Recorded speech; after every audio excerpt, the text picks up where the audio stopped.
Okay po mga dudes, ngayon po ay gagawa tayo ng steamed egg with veggies. Nakalimutan ko po yung intro natin, pero ginadgad ko po yung 2 pirasong carrots. Ayan.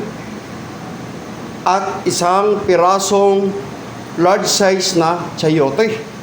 Nilagyan ko po siya ng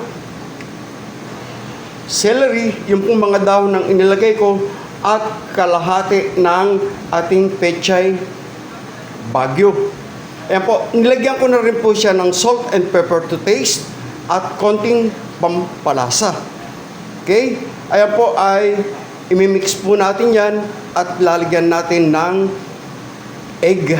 Ayan po, 1 tray na egg ang gagamitin natin para po yan sa ating mga pasyente. Lalagyan din po natin yan ng bawang at sibuyas. Ayan. Ayan. Bawang at sibuyas. Yan po ang breakfast ng ating mga pasyente. Okay po mga dudes, ngayon po ay ating kakrak na ang ating mga egg.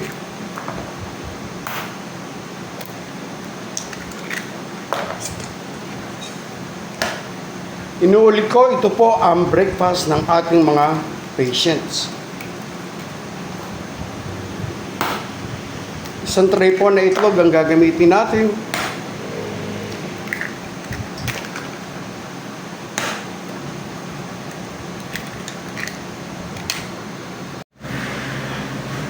Okay po mga dudes, ayan, pakikita ko po sa inyo kung paano magbalot ng embutido sa dahon ng saging. Ayan po, yung pong dahon ng saging, papainitan po muna natin. Ayan. Yan lang po. Para po malambot yung ating dahon ng saging. Ganyan lang po yan.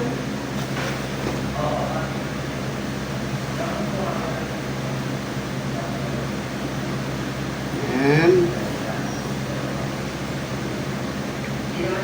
Para po hindi madaling mabutas, kaya natin ginaganyan.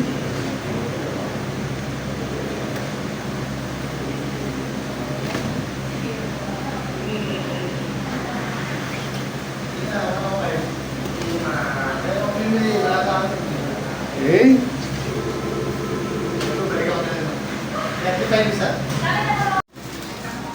Okay po mga dudes, ngayon naman po ay, ayan po, para po sa nag-request kung paano po balutin ang ating embutido sa dahon na saging, ayan po ang gagawin natin.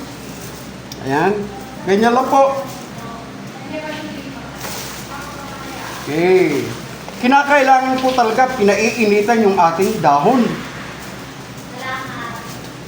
At pagkatapos po nito, ay irarap natin sa ating aluminum foil para po hindi siya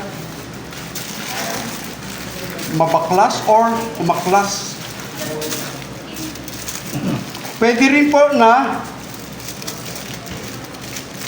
lalagyan ng tali, pero ako po ganito na lang po, okay na yan. Yan. Yan po. Yan, ganyan lang po, kasimple yan, at i-steam natin ito sa mamaya. Okay.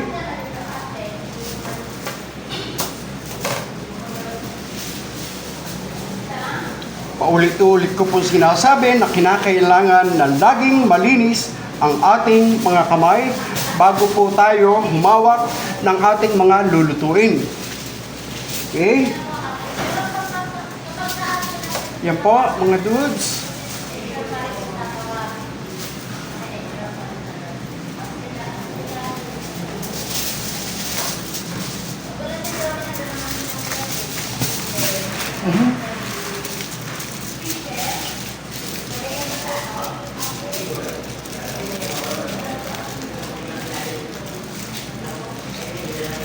Okay.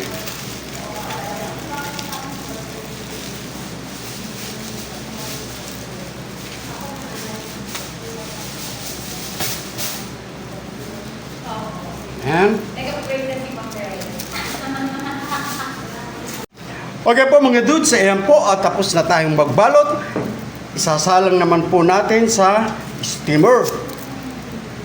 Ayan. Yung pong iba direkta na dahon ang ginagamit. Pero ako po, since meron naman po tayo, okay lang po yan.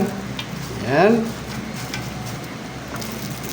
2, 3, 4, 5, 6, 7, 8, 9, 10, 11, 12 pieces po ang nagawa natin doon sa 2 kilos na ating ginawa. Okay? Yan. At itong pangalawa. Hindi ko na po ipinakita yung kung paano po ang mimix since meron na po yan sa ating YouTube channel. Nagre-request lang po yung ating mga subscribers or viewers kung paano daw po mas madaling gawin ang pagbabalot ng ating embutido. Ayan.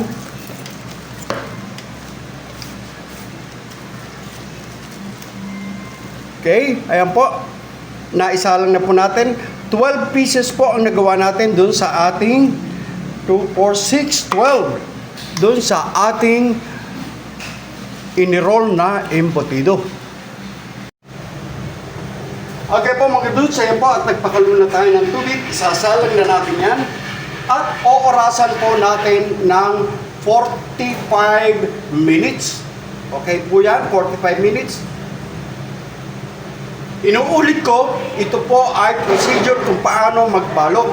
Hindi ko na po ipinakita yung pagmimix dahil meron na po tayo niyan sa ating channel sa The Simple Rich Menu. Nire-request lamang po ng ating mga subscribers kung paano mas madaling balutin. Okay? At yung po sa dahon.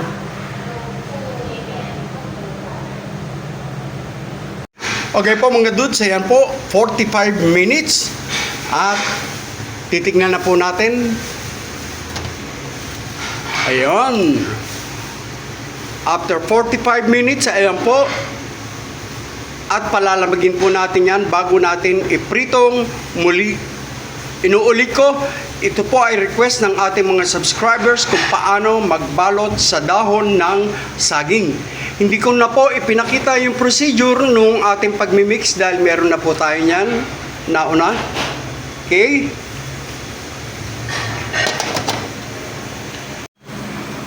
Okay po mga dudes, ngayon po ayan at nagpainit na tayo ng ating kawali. At ipiprito po naman natin yung ating embutido. Hindi po natin tatanggalin yung dahon. Ayan.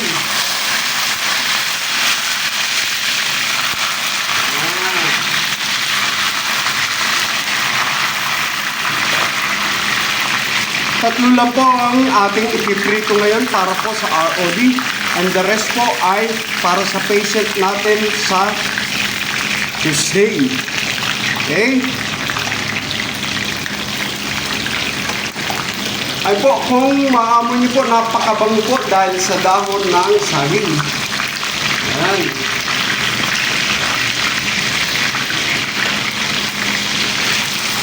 Embutido binalot sa dahon ng saging.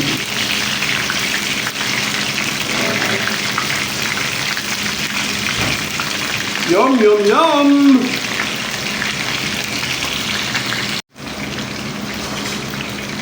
Kaya po mga dudes, babalik-balik na rin po natin pati yung side. Yan. Para napiprito ng maayos ang ating embutido.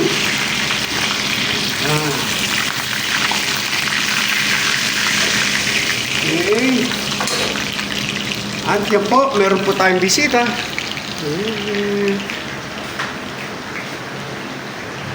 Ayan po, si Michael. Okay.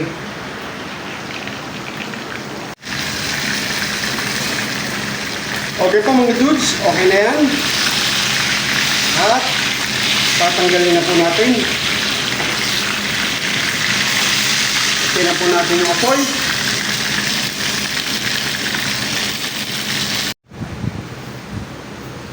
Okay po mga dudes, yan po at tatanggalin natin sa dahon. At iwain lang po natin ng dalawa. Ayan.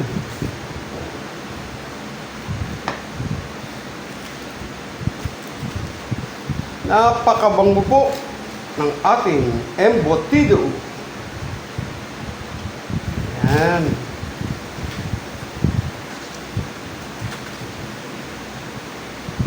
Yummy, yummy!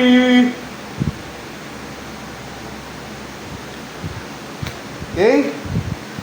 Embutido dinalo sa dahon ng saging.